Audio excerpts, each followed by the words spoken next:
Hello everyone, my name is Itaisa, and today I'm going to present my report entitled Morphological Analysis of the Bima Language, which known as Gahimbojo.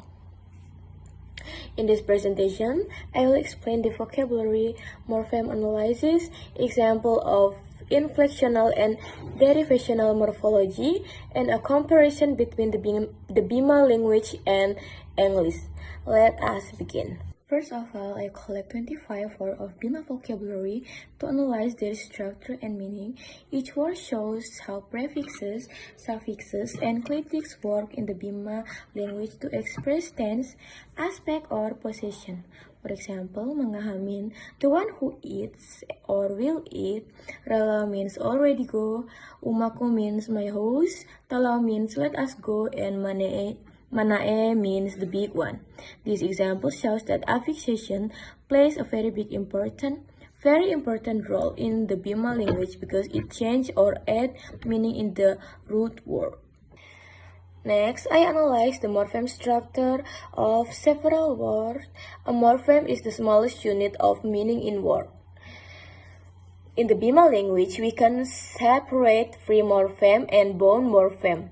For example, Bo'o, which means fall, is a free morpheme because it can stand alone and has a complete meaning. Then, mangaha, which means eating, has the prefix ma that indicate a progressive or ongoing action. This is called an inflectional morpheme because it shows grammatical aspect. Another example is makalampa, which means to run. The prefix maka change the meaning of lampa, which means wall, into to cause to walk meaning or a new word category. So, inflectional morphology change the grammatical form of a word, while derivational morphology create new word with new meaning. Inflectional morphology in the Bima language is mainly used to express tense, aspect, or position without changing the grammatical category of the root word. For example, malampa mean is walking. The prefix ma marks a progressive or habitual aspect.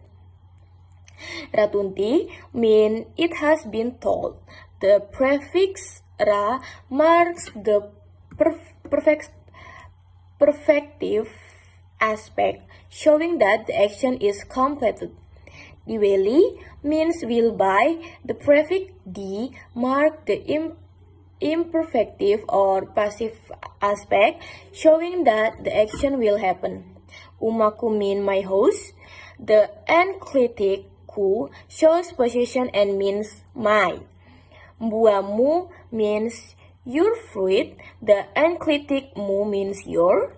Neena mean his or her love. The enclitic na means his or her. Diwehana means he or she will take. Watipu means not yet. The suffix pu change not into not yet. Ranggahi means has been greet or spoken to. Lampamu means your journey. In all of these examples, the affixes do not change the word class but only add grammatical information. Now, let us look derivational morphology, which create new word or change a word grammatical category. For example, mataho come from taho and it means good. The prefix ma change the rod into an adjective. Kamaru come from maru, which means to sleep. With the prefix ka, it becomes to put to sleep. Makalampa come from lampa, which means to walk and it becomes to run. Maweta which mean is to complain. Matani, which mean heavy. Kalosa mean to bring out. All of this shows how derivational morphology in Bima is very productive and can form new word from exciting one. Inflectional morphology in Bima provide grammatical information such as tense, aspect, and possession, while derivational morphology create new words or change the part of speech. Both processes show how flexible and systematic the Bima language is in expressing meaning. When we compare the Bima language to English, there are some clear differences. The Bima language is considered an agglutinative language with some isolating tendencies, while English is an inflectional language that is more analytical. In the Bima language, grammatical information such as aspect and possession is shown by prefixes and clitics that attach directly to the root word. For example, the prefix ra shows the perfective aspect, the prefix d shows the imperative or passive aspect, the clitics ku and na shows possession or person marker. In contrast, English uses free morpheme or separate word to express tense or aspect. For example, instead of adding a prefix, English uses auxiliary verbs like will, have, or be, as in will go or has eaten. English also use free pronouns such as my or his instead of clitic that attach to the word. Therefore, the Bima language is more synthetic, meaning that it combines multiple grammatical meaning into a single word, while English is more analytic, separating those meaning into different words. During my analysis, I faced several challenges.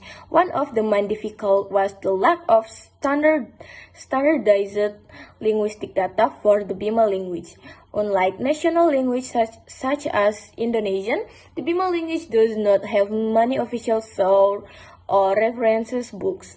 There are also some dialect differences that make it difficult to verify certain morphological rules. However, through this research, I was able to gain a deeper understanding of how rich, complex, and systematic the Bima language is. In conclusion, the Bima language shows an impressive and highly organized system of morphology. Through prefixes, suffixes, and reduplication, it can express grammatical and lexical meaning very effectively. This study also shows that the Bima language, although regional, has a linguistic system that is just as beautiful and expressive as other major world languages. Thank you very much for watching my presentation. I hope this explanation helps you understand the morphological features of the Bima language. Bye-bye.